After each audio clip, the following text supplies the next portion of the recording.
Good morning. So I made a little TikTok video. It's like a skit that I do where I talk about reasons why I don't date certain men. So it has been a while since I gave you all a list of my unreasonable and petty excuses as to why I don't date certain men. And they're like a list of petty fucking reasons, to be honest with you. Well, some of them, not all of them. But one of those reasons I gave was because I don't date Africans because I have been kidnapped by Africans twice. Like natural born African, I can't date you.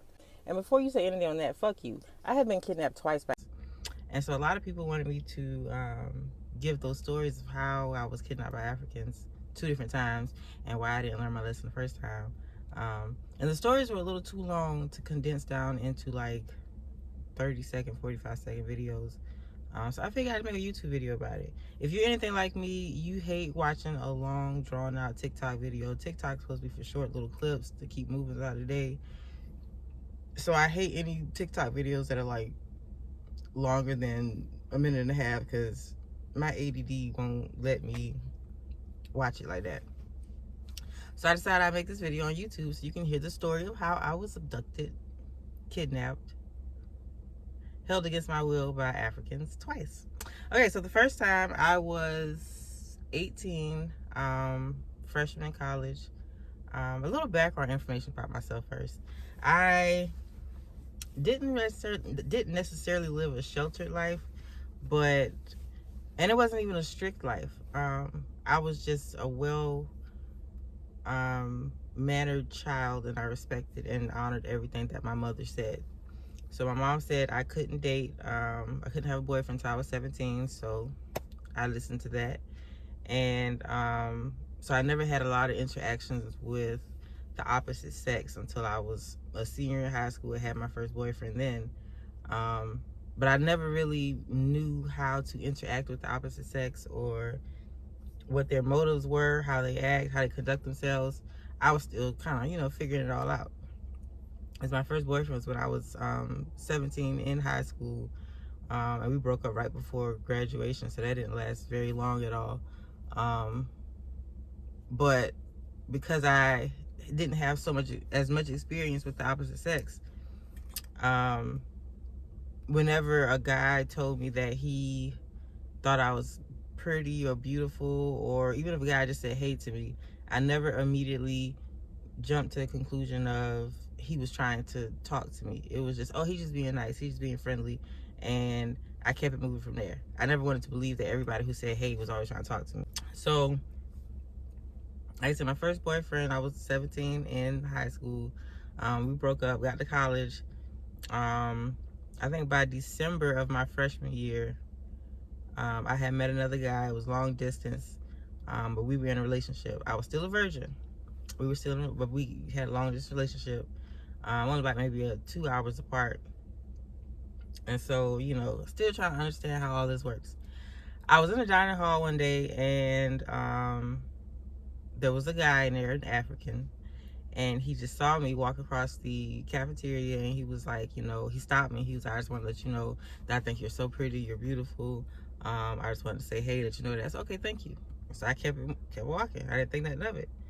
Then he stopped me again, and he was like, sit down, can you talk to me? I was like, sure, no problem, what's up? So we sat there and we talked a little bit, and he let me know that he was from Africa. He'd only been there for a couple months. He really didn't know his way around like that, or anybody there, or the American culture. And would I mind just talking to him, befriending him, and just help him out? I was like, sure, no problem. I didn't think anything of it. So we exchanged information. We both lived on campus.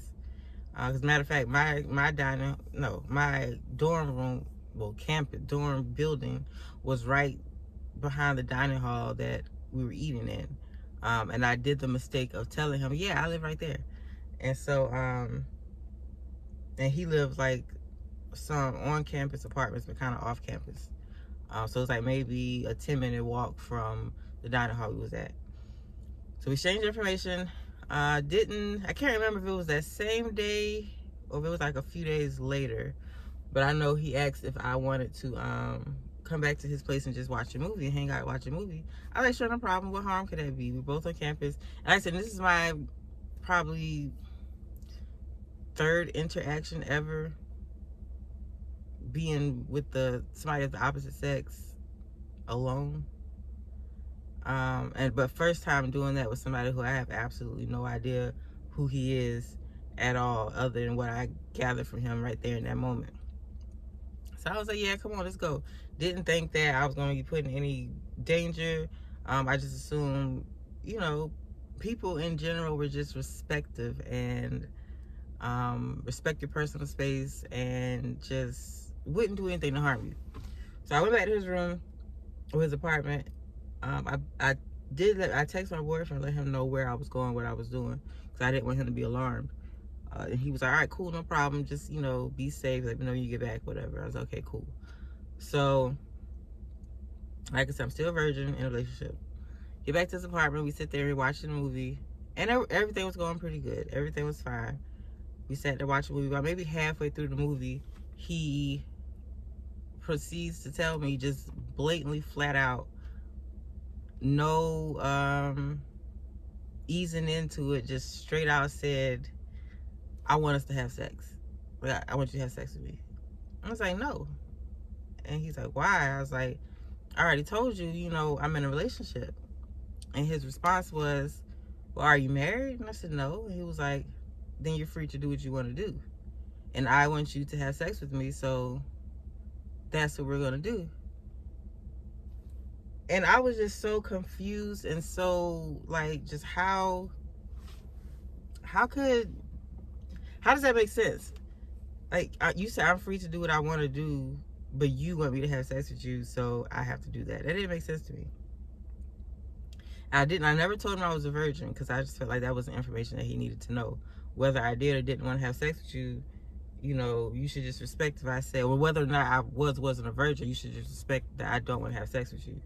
And he wasn't, so I was like, you know, it doesn't matter if I tell him I am or not. He gonna do what he want, try to get what he want from me.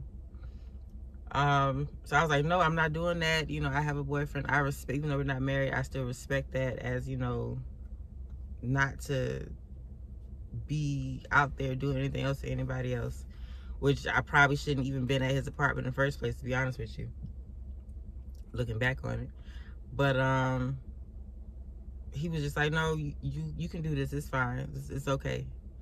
And so I was like, no, I don't think so. I'm gonna get up and I'm gonna leave. And so I went to try to get up, and he like physically grabbed me and just held me down beside him and was like, no, you will not leave. I want you to stay here with me, so you will stay here with me, and we're gonna have sex. And I was just, at that point, I'm thinking I either sit here and fake the funk and hope for the best and I can escape the situation, or I gotta get ready to fight tooth and nail, because he is about to try to sexually assault me. So for about the next 30-45 minutes, I kind of just played it cool, tried to engage him enough to keep him at bay and calm, but not irritate him to where he would pounce on me. So just, it's about 30-45 minutes, probably was longer than that. It felt like forever.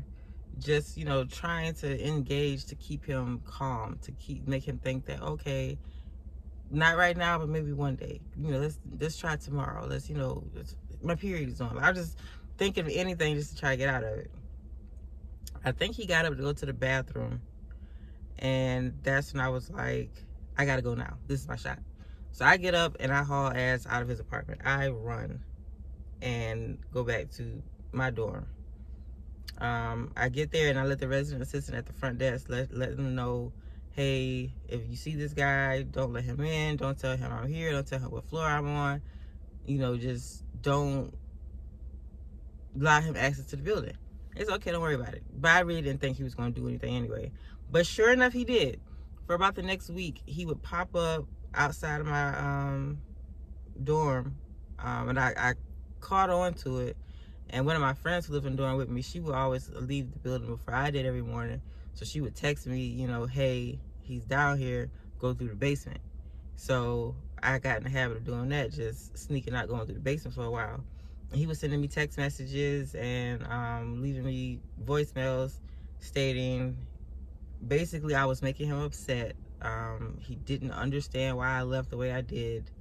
I need to call him back so we can talk this out, or he's going to become upset. And I was just like, why are you upset, sir? Like, I couldn't understand it. I, for the life of me, could not figure this shit out. I was confused. I thought I did something wrong, but I was like, no, I saved myself. So I finally mustered up the courage, and I think I messaged him, and I was like, hey, you made me feel very uncomfortable. You did not respect me as a person, and I wish for you not to contact me anymore. Don't call me, don't text me, don't come looking for me.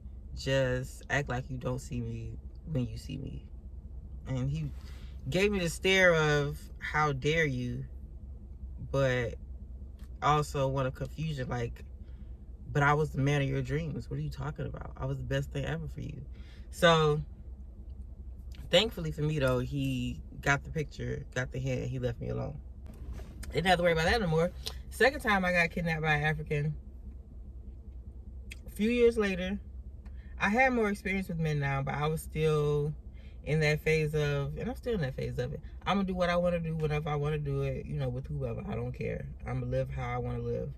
So it was like, you know, let's enjoy life. I was same college. I was on campus for the summertime. There wasn't a lot of us there because no summer. So it was only like athletes and students who were taking summer courses. And I was taking a summer course, and I was also working on campus that summer. And one of the only dining halls that was open is where, you know, most people congregated around lunchtime. So I got there, and there was a African there who was on the soccer team. And I had seen him before playing soccer, and I always thought he is a very attractive black man. And then I found out that he was African, and I was like, okay, cool, whatever, I don't care, you know, he's a foreigner. Because I still hadn't had that stigma in my head of Africans are just dominating and overpowering. I still hadn't placed that on all Africans, because I thought the other situation was the one time isolated incident. So met this guy in the dining hall again, a different dining hall. We exchanged information. And like I said, I was already attracted to him before, so I was looking forward to getting to know him and to hanging out with him. So then I think we talked for a couple of days, and then we were supposed to go out somewhere, but then he got out of soccer practice late, and he was like, he wanted to come back to my room and we can watch a movie on he lived on campus as well. So I was like, all right, cool, no problem. So I let my homegirl know. I said, hey, you know, the dude I've been talking to, I'm gonna go to his place tonight, we're gonna watch a movie. She's like, all right, cool, let me know what's up. Get there, everything's fine. And the way his room is situated, it's like, it's the door, and then I think it was the bed, and then the couch. So you had to walk past the bed from the couch to get to the door. So I went in and just sat on the couch, and he was on the bed because he was like, excuse me, so I'm tired, I've been in practice all day. I said, okay, cool, no worries, don't worry about it. So we sat there for a while, watched TV. I don't ever remember us really watching a movie. It was just like the news or something like that was playing. So we never really watched the movie, but the whole time he just kind of awkwardly just stared at me from across the room. He just awkwardly stared at me, and it was so freaking weird. And I was like, what's wrong? Why are you looking at me like that? And he was just like, come get in the bed with me. I was like, no, I'm not doing that. Why? He's like, cause, you know, I want us to, you know, be closer and cuddle, hold each other. I said, I'm good. And he was like, I want us to have sex. I was like, no, I don't want to. I'm fine, thank you though. I wasn't a virgin this time. And I was like, no, I'm good. And he was like, no, you're not listening. He was like, you know, I'm requesting your presence in my bed. You know, that should be an honor to you. So you need to come over here and have sex with me. And I'm like, no. And so I think I get up to try to walk out, and he grabs me again, a different person, of course, but he grabs me, and he's just like, no, don't leave, you know, stay here. Like, this should be an honorable thing for you to want to lay down with me. Do you know how many people want this chance and they don't get it? And I'm giving it to you. And I'm just like, no, like, I'm so confused. Like, how is this supposed to be a privilege to me? And so he sits back on the couch, and for a while we kind of just, same thing, me just saying things to keep him at bay, to not irritate him, to have him want to pounce on me, and just to, you know, engage in enough just to figure out what's he gonna do so I can plan my escape. So I think he fell asleep. Like I said, he was in the bed. I was on the couch, and I had to walk by the bed to get to the door, and I think he fell asleep. And I remember getting up and running out of the building, running out of his room, running out of the building. And there wasn't a lot of people in that building that night, because it was summer. So there might have been like maybe 2 or 3 people that lived on every floor, where usually like maybe 200 people live on every floor. So if something was to happen, nobody would really have heard it. Like, it would just been me there by myself. Nobody really would have heard anything. So I got out of there, ran back to my room, texted my homegirl, let her know what happened, what was going on. And I just avoided him for like the whole summer. I didn't go back to that dining hall, or I would try to change the time that I would go to where I know I wouldn't meet up or bump into him, because it was just a really awkward situation. And I didn't want to see him. And that's when I got my mindset of, okay, I hate to stereotype a group of people, but I feel like, and I know that's part of the African culture, where women are like, you know, they're their concubines, they're their servants, you know, they're there to bear children, take care of them, and they have multiple wives. I know that's a part of their culture. And that's cool, but I'm not with that. And I don't like having that mindset forced upon me. So that's when I finally decided that, okay, maybe this is just a cultural African thing, to where that's just who they are. The men are dominating. They're very straightforward. They're controlling. And they see you as just there for their pleasure. And I can never do it again. I will never date an African. Now, but a few years ago, I did go out on a date with an African. I didn't realize he was of African descent until like maybe a couple weeks into getting to know him. And I enjoyed his company until we got alone, and the whole thing happened all over again.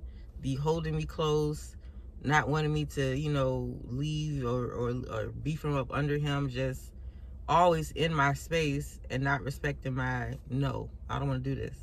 So I had to do the same thing with him. Granted, you know, that situation wasn't nowhere near as frightening as the other two, because I was older in life and I knew how to handle myself better and speak my mind better. So that situation wasn't as bad. But he just solidified the fact for me that Africans are not for me, because they're too dominating, they're too controlling, and I can't live that. I can't do that. Like, and I refuse to do that. Not saying that I can't be submissive, because I can, but it has to be earned. You can't force that upon me. And I don't want to be submissive to either one of them guys, so it's whatever. But yeah, that's how I was kidnapped by Africans twice. I learned my lesson now. I'm not doing that shit no more, that's for sure. So yeah, that's my first story time. I'll try to do another one, I guess. I gotta think of another good story to tell you all. But hope you enjoyed the story. Have any questions, put them below. Comments, add those too. And if you don't follow me on TikTok, go find me. What is my TikTok name? Art and shit. That's what it is. Art_N_shit. Or just look up Cat P. Well, thanks for listening.